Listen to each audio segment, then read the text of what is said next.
Or do we just want to go forward and do it and hope that we can deal with any complaints that come up? It's a difficult decision. Just some background. Brian, yes. Well, we already talked with internally, and we decided to go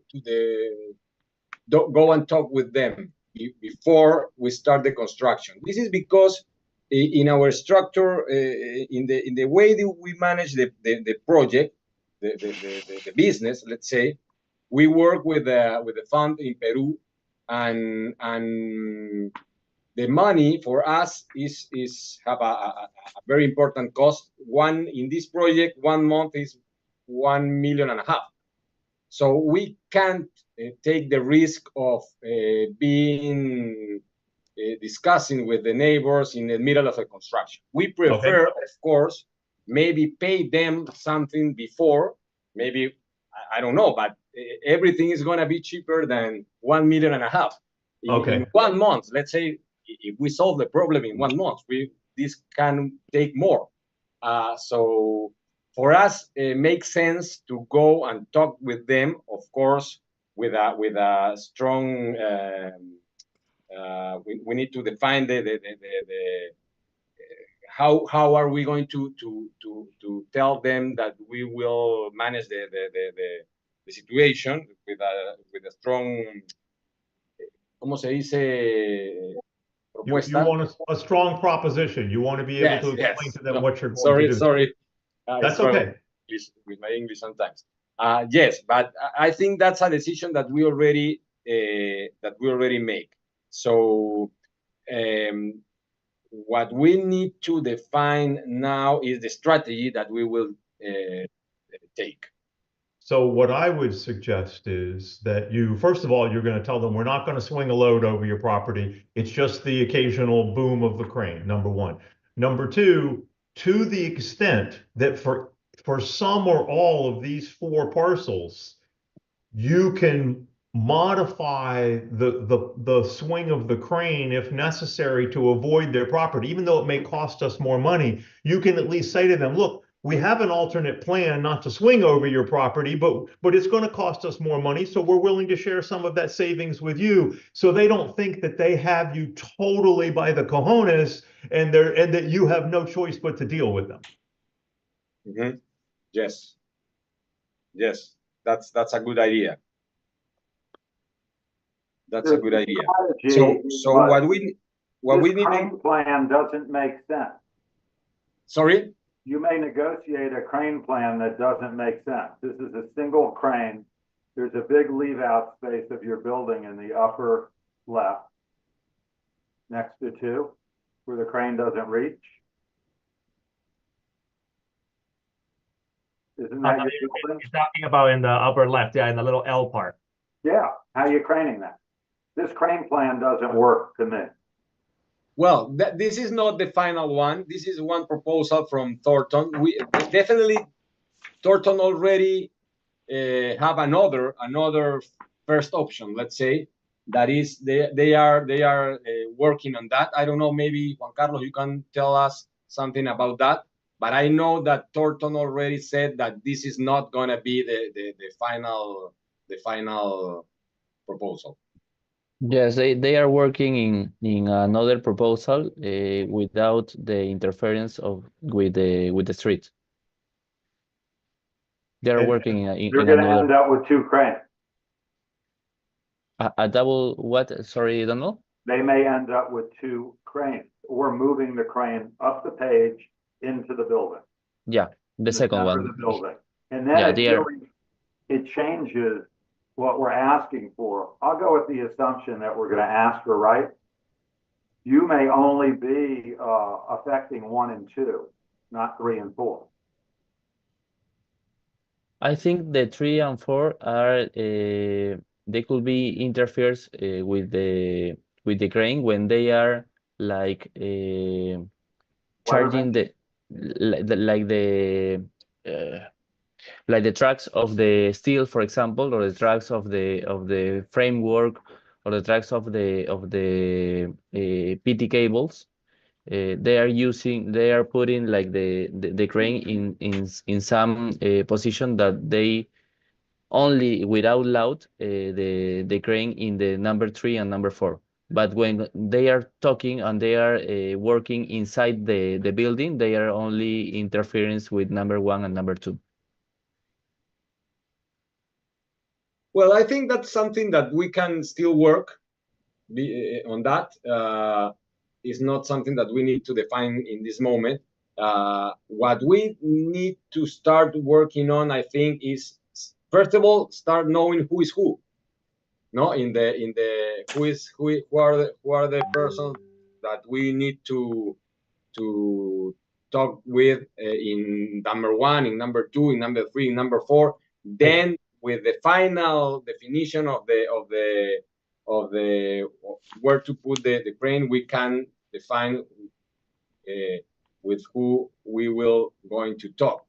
Eduardo, with number 1, we had previous business contact and relationship with when we tried to buy number 4 too. I think with number 4. Yes, we talked with number 1, number 4, so we do know. So we know number 1, we know number 4, but we don't know number 2, number 3. If you look at number 1, at least the way it's written, it's drawn right now, it doesn't look like it swings over anything other than what might be a right-of-way easement. Yes, it may not even require their consent. I would need to run a title search on their property to see if that's a right-of-way. If it's a public right-of-way easement. No, it's not. No, it's not, Brian. When I looked at the buying their air rights, it is part of their land. They own it. Okay. All right. Then that answers that question. Yes. So I can be available to help you guys. I can certainly draft an air rights agreement, but I think the business discussions should be without lawyers. The last thing you want to do is of course, bring me, because then they're going to feel like they got to bring their lawyer, and the whole thing's just going to get messy. Yes, no, this is something that as I told you, we already talked internally. This is something that we will manage with Ricardo. Ricardo is going to help us with that. Maybe Ricardo and me and Ivan will be the ones that are going to go to talk with the neighbors. And of course, depending in the first contact and conversation, we can ask for help in some writing for the sign for being, I don't know, ¿cómo se dice? Seguros, to be sure that finally there is an agreement, let's say. You're going to need to have a written contract with them. Yes, I think so. So that's it. I don't know. Where is Ivan? Is he here? Ivan is not here. Yeah, he's gone. Yeah. Yes. Okay. Sorry, I'm getting ready for my trip to Peru for 2 weeks. So. Good for you. Yeah. So got a lot to do. What's plan B if they say no? Sorry? What is plan B if they say no? The property 2 goes no how, no what? Well, I don't know. Is that's an option that they say no? Because, well, if they say no, maybe first option, we are working on looking different possibilities of cranes to try to have different options. Maybe that's one solution to look for another option of crane and position of the crane. But I don't know if that's an option, because that's a question for Brian. Is there a possibility that the neighbor said, no, we don't want you to pass your crane in our areas? Yes, of course, they can say no. Can you If still you go went to them, let me give you an example. If you went to them and said, we want to rent parking spaces from you for our construction workers, they can say no. Yes, well, okay, it makes sense. The thing is that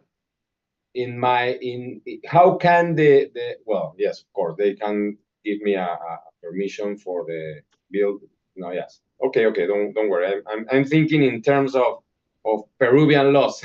That is totally different. But okay, because in Peru, just for for your knowledge, in Peru, if the city give us the permission to build, we have the permission to pass the crane in the air, right? Well, actually, the city is going to issue a permit for your craning plan also. I've never gotten an agreement with the adjacent buildings to swing a boom over their air rights. I'm not trying to complicate this, but the city issues a permit, you issue a craning plan, the professionals involved, and we don't swing loads over the building or their parking lot, actually. Yes.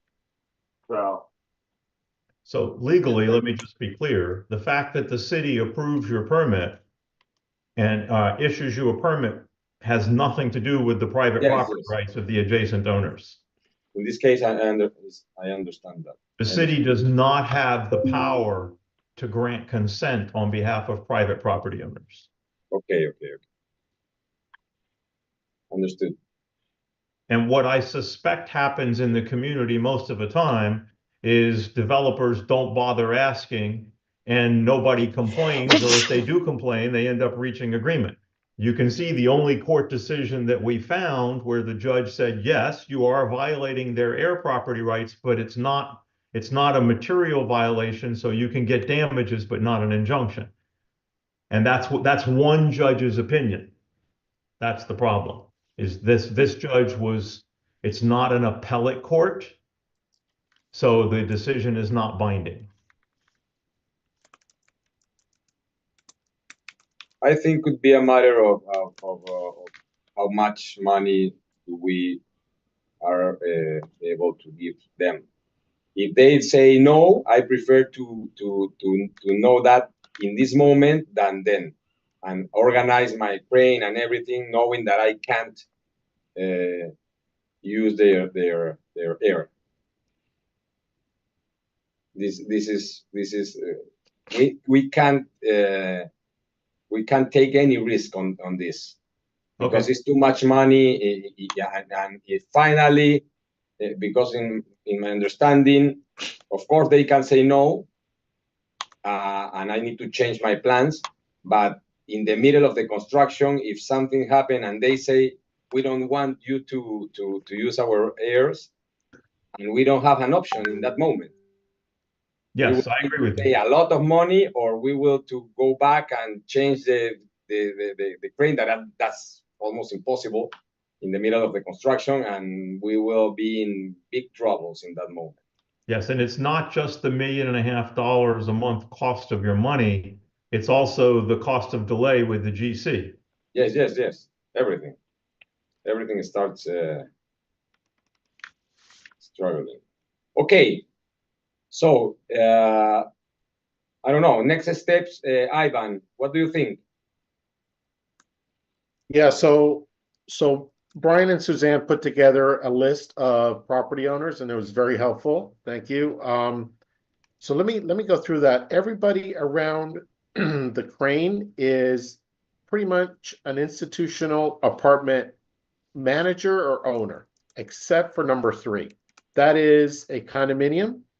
Where obviously there's a condo association, but there are different owners to all those units. So look, there's no way of telling how this might go, but this might be simpler than what we expect because you're dealing with a sophisticated owner on these buildings, right? So I think next step, Eduardo, to answer your question, is maybe have Brian draft the agreement. So we have that, in our back pocket. But then start having conversations, have a crane plan that's detailed from Thornton, and start approaching these property owners. And have Ricardo, you and me go, and depending on the temperature of the the person we're dealing with, that person takes the lead, and just start attacking it. Also, let me help you on the condo association. Sorry, Arturo. Where you have a question mark on this plan, that's Florida Power and Light. I don't know why there's a question mark there. It doesn't look like it. That's something that on they there. don't knew that in the moment that they Okay, do these drawings. that's FPL. It's a substation. They'd be the ones I would worry about the least. So on the condo association, the individual unit owners are irrelevant. The individual unit owners have no air rights. The air rights are part of the common elements of the condominium and are managed by the association. Great. You do not need to, nor should you negotiate with individual unit owners. Even better. That's awesome. Okay. So, so yeah, look, I'll reach out to Thornton, let them really, unless, Eduardo, do you think that this is enough to show? Or do you want something a little bit more detailed? Or what? To show the property owners of what our plans are. We need to work on the final I agree. Okay. Yes.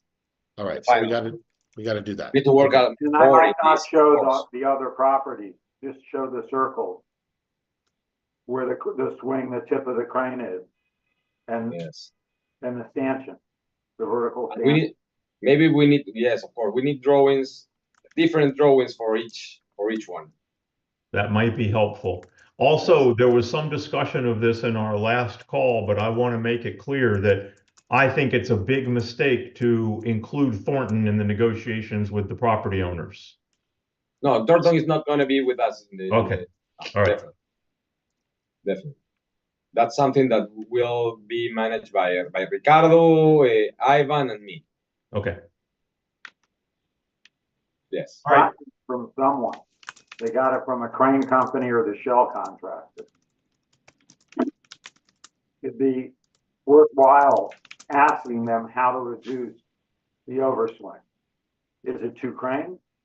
But how big is the square foot of the plate of the single plate of the building, a single floor? And the reason I'm asking that is a single crane typically can handle about 12,000 square feet.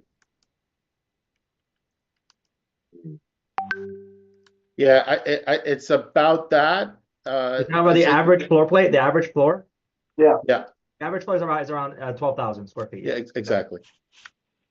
But the lot, obviously the ground floor is larger.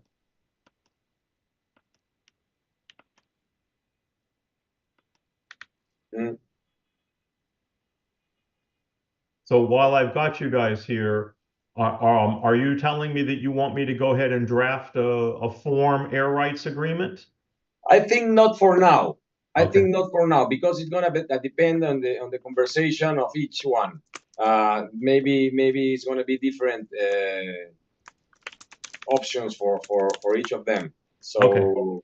let's wait on this. I think the next step is for me and Ivan to work with PDK and with Thornton in the definition of the final position of the crane, and then maybe we will draft some proposition for each of the neighbors, and in that moment maybe we will go with you before we go to the neighbors to show you what we have in mind, and maybe you can have some opinion on that too.